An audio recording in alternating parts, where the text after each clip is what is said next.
Welcome my young students of class 12 to your online class once again. আমি আজ তোমাদের unit 2 এর first চ্যাপ্টারটা শুরু করব, যেটার নাম হলো হেরিডিটি অ্যান্ড ভেরিয়েশন, বংশগতি এবং ভেদ বা প্রকরণ। প্রথম আমরা আজকে যে পার্টটা শুরু করব সেটার নাম হলো হেরিডিটি বা বংশগতি। ওয়েল, এই টার্মটার সঙ্গে কিন্তু তোমরা পূর্ব পরিচিত। ক্লাস 10 এ তোমাদের এই নামে একটা বেশ সুন্দর চ্যাপ্টার ছিল, যেখানে তোমরা চেকার বোর্ড থেকে শুরু করে এক সংকর দ্বিসংকর জনন পরীক্ষা এইসব অনেক কিছুই পড়ে এসেছো। তো আমি ধরে নিচ্ছি তোমাদের একটা প্রিভিয়াস কনসেপ্ট রয়েছে, তবু অনেকে তো ভুলেও গিয়ে থাকতে পারো, বা হয়তো বায়োলজিটা খুব একটা ভালো করে পড়া হয়নি। তো সেই জন্য আমি একদম বেস থেকে শুরু করছি। বংশগতি কাকে বলে? আচ্ছা, কাকে বলে বংশগতি? না, এটা হলো একটা পদ্ধতি, যে পদ্ধতিতে কি হয় না, জনিত্রী অর্থাৎ পেরেন্ট জেনারেশন থেকে ডটার জেনারেশন বা অফস্প্রিং অর্থাৎ বাংলায় যেটাকে বলে অপত্য জন্ম, তার মধ্যে বিভিন্ন চারিত্রিক বৈশিষ্ট্য, দৈহিক বৈশিষ্ট্য, সমস্ত প্রকার বৈশিষ্ট্য সঞ্চারণ বা ট্রান্সফার হয়। হলো? আচ্ছা, তার মানে পেরেন্টাল জেনারেশন থেকে অফস্প্রিং বা ডটার জেনারেশনে ট্রান্সফার হয় বিভিন্ন ক্যারেক্টার্স, যে পদ্ধতিতে তাকে বলা হয় বংশগতি বা হেরিডিটি। এবার কিসের মাধ্যমে হবে? অফকোর্স গ্যামেটের মাধ্যমে, ডিউরিং সেক্সুয়াল রিপ্রোডাকশন। গ্যামেট বলতে এখানে কাকে বলা হচ্ছে? শুক্রাণু, ডিম্বাণু, স্পার্ম আর ওভাম। বাবা এবং মা দুজনের দেওয়া যে দুটো কোষ, শুক্রাণু এবং ডিম্বাণু, দুটোই কি এন নাম্বার অফ ক্রোমোজোম বিশিষ্ট। এই এন তার মানে কি? এই এন তার মানে হলো হ্যাপ্লয়েড। এর ফলে তৈরি হয় কি? একটা 2n সংখ্যক বিশিষ্ট, 2n সংখ্যক ক্রোমোজোম সংখ্যা বিশিষ্ট একটা কোষ, যেটাকে বলা হবে ডিপ্লয়েড, অর্থাৎ তুমি বা আমি, যেটা আমরা হলাম ডিপ্লয়েড। আচ্ছা, তোমরা দেখতেই পাচ্ছ আমি বোর্ডে দুটো ক্রোমোজোম এঁকে রেখেছি এবং কতগুলো টার্মিনোলজি এখানে লিখে রেখেছি। প্রত্যেকটা 1 by 1 আমি এক্সপ্লেন করব। তার আগে একটু আসা যাক, এই হেরিডিটি এই কথাটার আমরা পড়তে হঠাৎ করে শুরু করলাম কেন? কারণ আমাদের একটা বায়োলজিরই একটা সাবজেক্ট, পরবর্তীকালে তোমরা এইচএস এর পর যে সাবজেক্ট নিয়ে গো না কেন, বিভিন্ন রকম হয় আলাদা আলাদা সাবজেক্ট। তার মধ্যে একটা সাবজেক্ট হয় যেটার নাম হলো জেনেটিক্স, বা যেটাকে বলে জিন তত্ত্ববিদ্যা। সেইটার সম্পর্কে জানতে গেলে কিন্তু এই চ্যাপ্টারের এই টার্মিনোলজি গুলোর সঙ্গে একদম বেসিকটা, ভীষণ বেসিক, খুব ভালো একটা কনসেপ্ট ডেভেলপ করা খুব দরকার।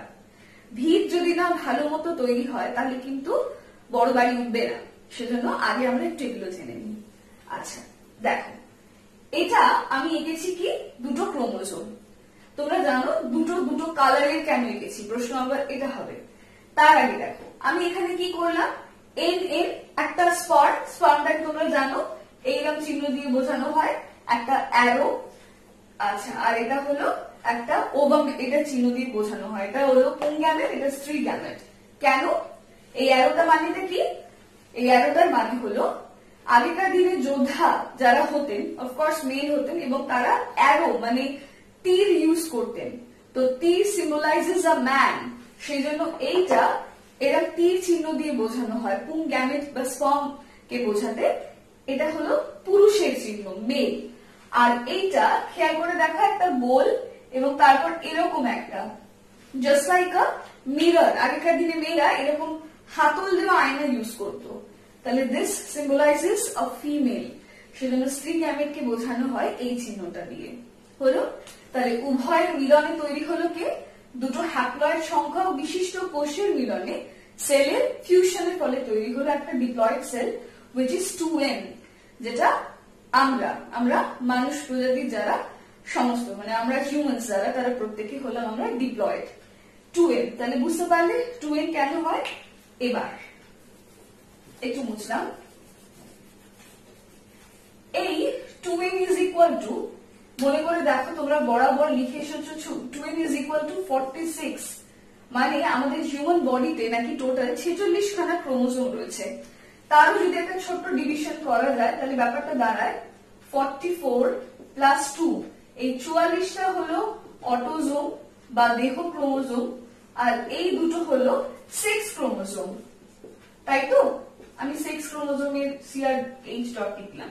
সেটার আবার দুটো টাইপ, একটা XX which is for female আর একটা XY which is for male, right? তাহলে ডিভিশনটা আশা করি তোমাদের মনে আছে।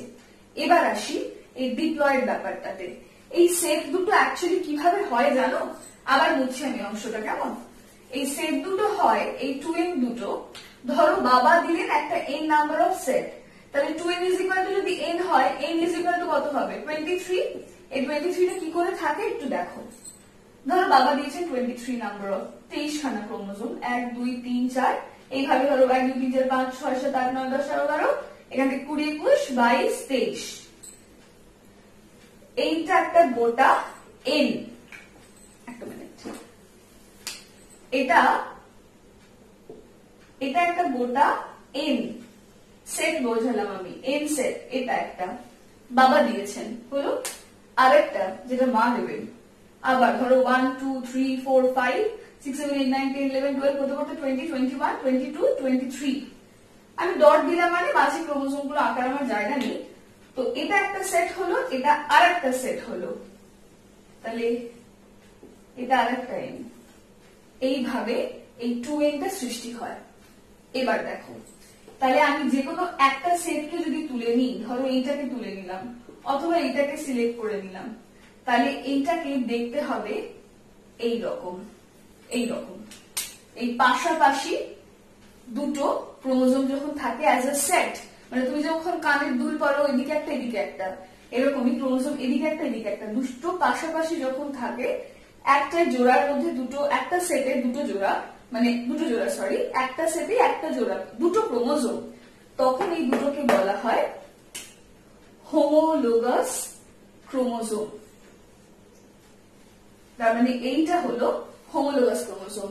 মনে করে নাও এটা ক্রোমোজোম নাম্বার 20, তাহলে 20 মানে পেয়ার 20, 20 নাম্বার ক্রোমোজোম মানে দুখানা ক্রোমোজোম বোঝাচ্ছে, বা হয়তো বললাম 12 জোড়া, মানে ক্রোমোজোম নাম্বার 12, তার মানে দুটো ক্রোমোজোম বোঝাচ্ছে।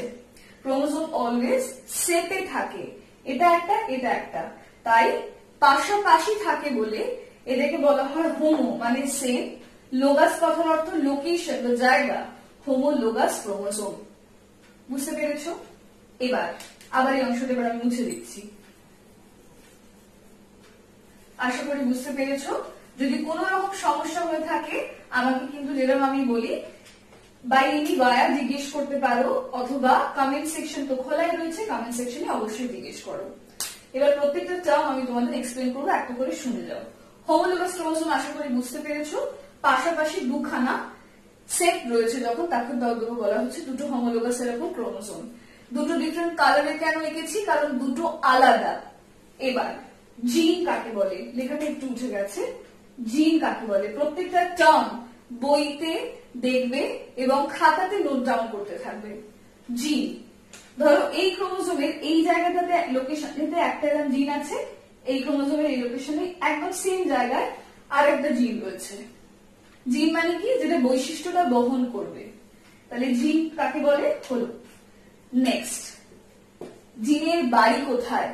জিন যে জায়গাটায় থাকে তাকে বলা হয় লোকাস।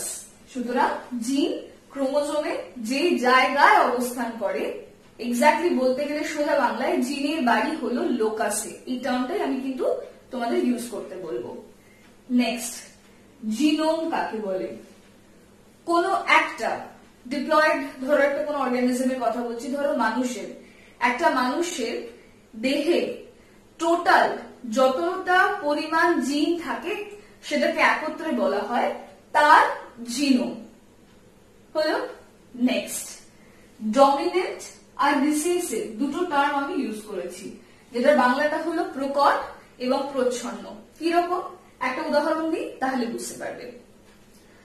তোমরা জানো এই যে জিনগুলোর কথা বলছি, এই জিনগুলোর প্রত্যেকটা এক একটা কিছু তো ফিচার্স থাকবে, মানে বারবার বৈশিষ্ট্য কথাটা বলছি। ধরো এখানে যে জিনটা অবস্থিত সেই জিনটা ধরো কোনো একটা মানুষটার উচ্চতা বা হাইট ডিসাইড করছে, হাইট, HEIT, হাইট, উচ্চতা হলো কোনটা, বা হয়তো ধরো এই জায়গাটা অবস্থিত, সেটা আবার মানুষটার হেয়ার কালার ডিসাইড করছে।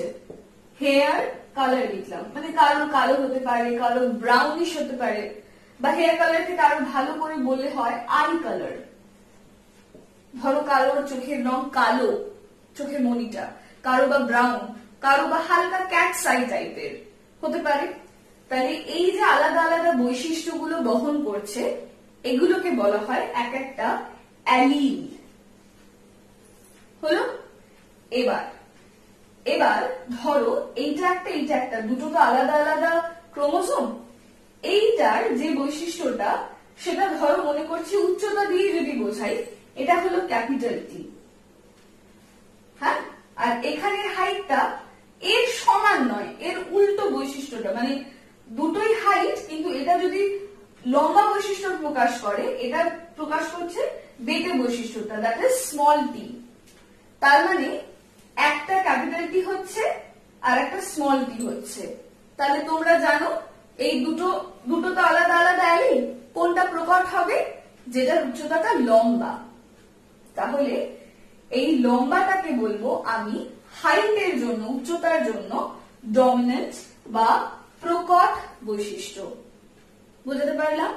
আর স্মল টিটা প্রকাশ পাচ্ছে না, মানে ও উপস্থিত আছে একটা সংকর লম্বা মানুষের ক্ষেত্রে, যদি তার ক্যাপিটাল টি স্মল টি, এটা তার উচ্চতার জন্য দায়ী জিনোটাইপটা হয়। জিনোটাইপ মানে যেটা জিন এর বৈশিষ্ট্যকে প্রকাশ করে। তাহলে তার মধ্যে আমি ক্যাপিটাল টি স্মল টি যারা রয়েছে, তাকে কিন্তু বেটে বলি না, তাকে আমরা লম্বা বলি। সংকর লম্বা না প্রকৃত লম্বা ওসব পরে যাবো, আগে বলবো শুধুমাত্র লম্বা। তাহলে যেহেতু আমি তাকে সংকর লম্বা বা অন্য কিছু বলার আগে শুধুই লম্বা বলছি, সুতরাং আমাকে ধরে নিতে হবে ক্যাপিটাল টিটা এক্ষেত্রে প্রকট বা ডমিনেন্ট, আর স্মল টিটা এক্ষেত্রে রিসেসিভ বা প্রচ্ছন্ন, অর্থাৎ ও উপস্থিত থেকেও নিজেকে প্রকাশ বা জাহির করতে পারছে না। হয়তো দুটো বন্ধু একসাথে পাশাপাশি সর্বক্ষণ থাকে, কিন্তু একজন সবসময় নিজের কথাটা যে কোনো ভাবে ফলায়, আর একজনেরটা শোনে না বা আরেকজনেরটা শুনতে চায় না। তাহলে সেক্ষেত্রে আমি বলবো একজন হলো প্রকট, অপরজন হলো প্রচ্ছন্ন বা রিসেসিভ। একজন ডমিনেন্ট আর একজন রিসেসিভ, মানে ও থেকেও যেন ওর কথা কেউ শুনছে না থাকার মতো এমনি করে গুটি সুটি মেরে থাকে। হলো? নেক্সট, হোমোজাইগাস আর হেটেরোজাইগাস, এই দুটো টার্ম বললে আজকে পড়াটা মানে মোটামুটি কমপ্লিট হবে। হোমোজাইগাস মানেটা কি? হোমোজাইগাস মানে ধরো দুটো যদি এই যে দুটো অ্যালিল একই রকমের হতো, মানে এটাও ক্যাপিটাল টি আবার এটাও ক্যাপিটাল টি, উচ্চতার জন্য দায়ী যে দুটো অ্যালিলের কথা আমি বলছি, তাহলে দুটোই যদি ক্যাপিটাল টি হতো, তাহলে আমরা সেটাকে বলতাম প্রকৃত লম্বা, বা যেটাকে বলে পিওর টল, তাহলে সেটাকে বলতাম আমি হোমোজাইগাস। হোমো কথার অর্থ সেম। আর এটাই যদি অপোজিটটা হতো, একটা ক্যাপিটাল টি আর একটা স্মল টি, মানে যেটা এর আগের ঘটনাটা দেখালাম, তাহলে সেটাকে আমি বলতাম ক্যাপিটাল টি স্মল টি, মানে সেটা হলো হেটেরোজাইগাস। হেটেরো কথার অর্থ ডিফারেন্ট বা আলাদা, তাহলে এখানে দুটো আলাদা অ্যালিল প্রকাশ পাচ্ছে বলে এটাকে আমি বলতাম হেটেরোজাইগাস। আর কি বলি? আর দুটো টার্ম, একটা হলো ফিনোটাইপ আর একটা জিনোটাইপ। ফিনোটাইপ মানে যেটা বাহ্যিক বৈশিষ্ট্য প্রকাশ করে, জিনোটাইপ মানে যেটা কিনা জিনগত বৈশিষ্ট্যগুলোকে প্রকাশ করে। আচ্ছা, এখান থেকে এই সমস্ত যে টার্মস গুলো বললাম প্রত্যেকটা রেডি করবে। আচ্ছা, আর কিছু বলার আছে। প্রকটতা তো বললাম, প্রকট প্রচ্ছন্ন বললাম, প্রত্যেকটা টার্মিনোলজি ভালো করে রেডি করো। জিনোটাইপ আর ফিনোটাইপের বৈশিষ্ট্য খুব ভালো করে রেডি করো। তাহলে আজকে একটা খুব বেসিক আমি ক্লাস নিলাম। নেক্সট ক্লাসে আমি তোমাদের এই অংশটার বাকি ডিটেলিংটায় যাব। তাহলে আজ এখানে শেষ করছি। আশা করি বুঝতে পেরেছো। যদি কোনো সমস্যা থেকে থাকে তাহলে তোমাদের কমেন্ট বক্স তো খোলা রয়েছে, আমায় প্রশ্ন করো। আমি যতটা দ্রুত সম্ভব চেষ্টা করব তোমাদের যতটা আমার পক্ষে সম্ভব আনসার দেবার। তাহলে এখানে শেষ করছি। দেখা হচ্ছে পরের ক্লাসে। Thank you class.